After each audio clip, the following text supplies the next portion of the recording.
بسم اللہ الرحمن الرحیم۔ السلام علیکم ورحمۃ اللہ وبرکاتہ۔ آج کی آیت سورۃ البقرہ، آیت نمبر 41۔ بسم اللہ۔ وَآمِنُوا بِمَا أَنزَلْتُ مُصَدِّقًا لِمَا مَعَكُمْ وَلَا تَكُونُوا أَوَّلَ كَافِرٍ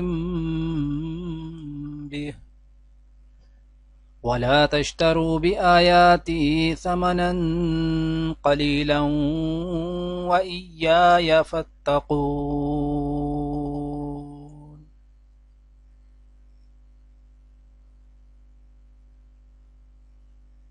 اور میں نے جو کتاب بھیجی ہے اس پر ایمان لاؤ، یہ اس کتاب کی تائید میں ہے جو تمہارے پاس پہلے سے موجود تھی، لہٰذا سب سے پہلے تم ہی اس کے منکر نہ بن جاؤ، تھوڑی قیمت پر میری آیات کو نہ بیچ ڈالو اور میرے غضب سے بچو۔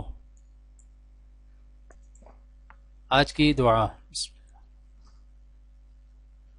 رب انی اعوذ بک ان اسألک ما لیس لی به علم وَإِلَّا تَغْفِرْ لِي وَتَرْحَمْنِي أَكُن مِّنَ الْخَاسِرِينَ۔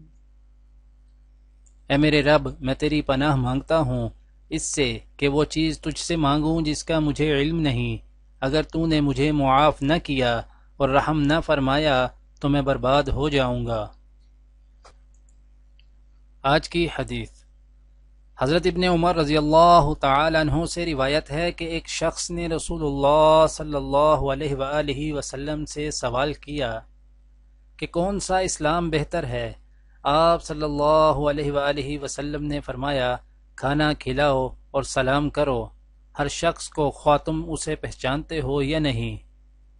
دعا ہے کہ اللہ تعالی دنیا اور آخرت کی تمام بھلائیاں عطا کرے، عمل کی توفیق دے۔ سبحان ربک رب العزت عما یصفون وسلام علی المرسلین والحمد للہ رب العالمین، آمین۔